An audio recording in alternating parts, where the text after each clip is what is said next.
Have you ever asked yourself, how do I take better phone pictures? How do I take those nice, beautiful pictures that you see posted all the time of your friends and social media?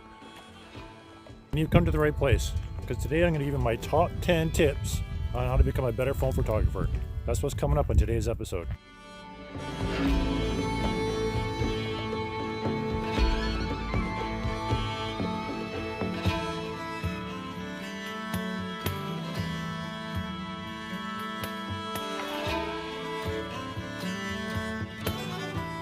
Welcome back, everybody. Thanks for coming.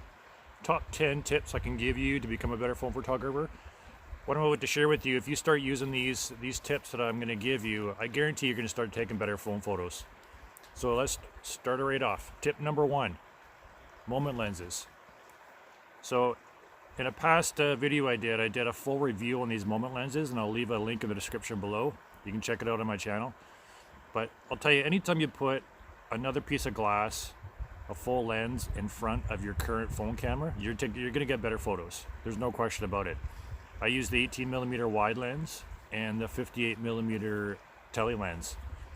Do you have to have these? No, but I'll tell you, if you're getting serious about phone photography, get these lenses.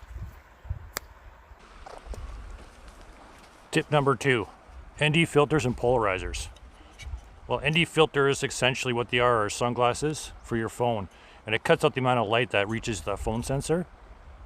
The reason why you want to have these, if you are like me and you like taking waterfall pictures or big sky pictures, landscape pictures, what that does, it cuts the amount of light that gets to the sensor, and you can slow down that shutter speed. So if you check on my Instagram, you'll notice I have a lot of waterfall pictures where the water's real silky smooth, and or the sky, the clouds are real silky looking. That's because I got a long shutter speed, and the only way you're going to be able to do that is by using these filters. I like this particular brand, Gobe. I got these on Amazon. I'll leave the link in the description below. In the future, I'll do a full review of these. But the reason why I like these ones so much is they're inexpensive, and the way they store, they just stack on top of each other, and they come with a nice protective screw on metal case. So they can just slip those in your pocket, and you're good to go. Get warm out here today. Okay, tip number 3. Get out of that auto mode, so that click, point, and shoot mode. Find it on your phone. It'll be called Pro mode or manual mode.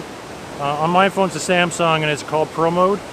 What that does, it gives you control of ISO, your shutter speed, your aperture, manual focus. And if you're not sure what those are, I'll do a future video. But those are essential to taking some better photos.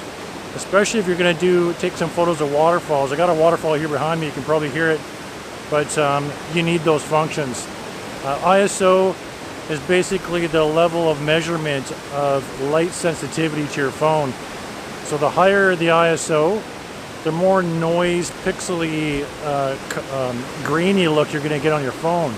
So you want to keep that ISO low, you want to keep the shutter speed down low, and do some manual focusing, because if you switch to auto mode on your phone, what it's going to do is just going to try and keep automatically focusing to the nearest object, and it might not be best for your picture. If you wonder why I call my channel Paradise Adventures, this is why. I literally live in paradise. So within, like, let's say 50 yards here, there's 3 waterfalls. There's one little one here behind me, and I'll show you the other 2 here. There's number 2.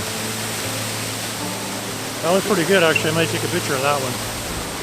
And then number 3 is right over here. This one's actually the bigger of the 3.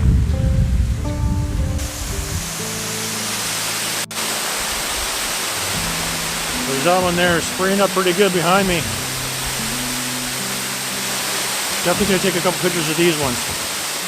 Okay, tip number 4. Get yourself a nice stable tripod. So I got my Manfrotto tripod set up here behind me at a waterfall I'm going to take a picture of. The one that I use is perfect for cell phones. It's the Manfrotto Micro Compact Light, I think it is. I have a link for it in the description below. It is super awesome. I've been using it now for a couple months. I think it weighs maybe 1.5 pounds. You will need to get a foam mount for the top of it, and I use a shoulder pod mount. This is one of the ones I have on there now. Again, the link for that's in the description below. But yeah, if you want to take still photos at waterfalls like I do, get yourself one of these tripods. I got this one on Amazon. It was only $100. Easy to pack around, super light. Like I said, maybe 1.5 pounds. Okay, tip number 5, we're halfway there. So the next tip I want to say is remember the rule of thirds. So if you're not sure what the rule of thirds is, if you imagine the screen on your phone, whatever your picture lining up for your photo is divided into 3 sections, horizontally and vertically.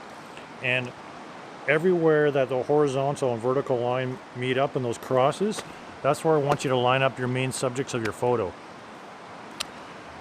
So what that does is if you're looking at a photo, your eyes will automatically go to those 3 points. Anywhere that the cross is, your eyes automatically go into there. So if you put your subject, instead of putting your subject right into directly in the middle of the frame, so if you're taking a shot of a portrait of a person, or say it's a waterfall or anything, try and move it to where those points intersect, instead of putting it directly right in the middle of your photo. And in order to get that rule of thirds, the grid on your phone, you have to switch to that manual mode I was talking about, and most phones will have it. My phone has it. If you don't, you can use an app like the Moment app you can download for your iPhone and the Android, and it has the option to put the grids in there so you can actually see. It also helps with lining up with horizon. So if you're taking a shot of a mountain scene and you want to make sure your photo is straight, you can use those lines to line up on the horizon. Tip number 6, shoot in RAW. Most of your phones, when you're shooting in automatic mode, will automatically compress that file into a JPEG format. And if you switch to a RAW format, you're going to get more means of processing it when you go to edit that photo afterwards. See, when the JPEG format, when you take a photo, your phone sensor is going to automatically compress that photo into a smaller file, JPEG, and it loses a lot of that information. So when you go to edit your photo, you're very limited to what you can do as far as bringing up those shadows and pulling down those highlights and bringing the color to your photo. If you shoot RAW, it's going to be a bigger file, so it's going to take up more space, but it's an unprocessed image. So when you take it into, say, an edit like an app like Snapseed or Lightroom, you've got way more room to move around.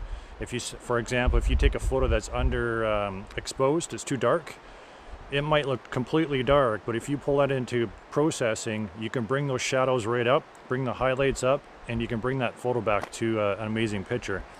So again, shoot in RAW.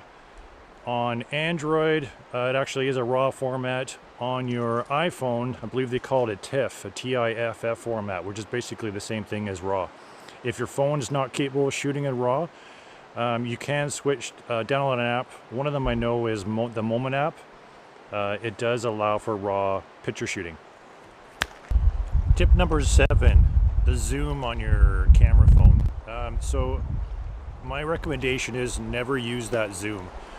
No matter how tempting it is, you're going to want to use your fingers and you pinch in and you zoom in on your subject. Basically all you're doing with that is you're actually just cropping that image, and it's bringing it, your zoom, it's a digital zoom. So you're cropping it and you're bringing it closer, so you're losing pixels. So all you're going to do, you're going to get a super grainy, out of focus picture that's not going to look good. So again, do not use the digital zoom on your phone. Which brings me to tip number 8, and that is the aspect ratio. So if you go into the settings on your phone and you check to see what aspect ratio that you're shooting at, for the longest time I was taking my images at a 16:9 wide image, and that was bringing it down to I think 12 megapixels, where my phone can actually shoot in 14.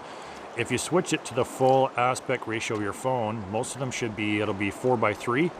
That's the actual full image. Anything else lower than the 4:3, all it's doing is you're essentially you're just cropping that image. So you're losing megapixels and you're not getting the full image. So You can always do a crop in post-processing if you want to cut some certain things out of the image, but for the most part is always shoot in the maximum ratio your phone will allow, and it's usually 4:3 at the maximum amount of pixels. All right, tip number 9 is editing your photos. People always ask me, how do you get your photos to look so good? I just edit them. Simple. There's 2 main editing apps that I use. One is made by Google and it's free, and it's called Snapseed. There's a link for it in the description down below.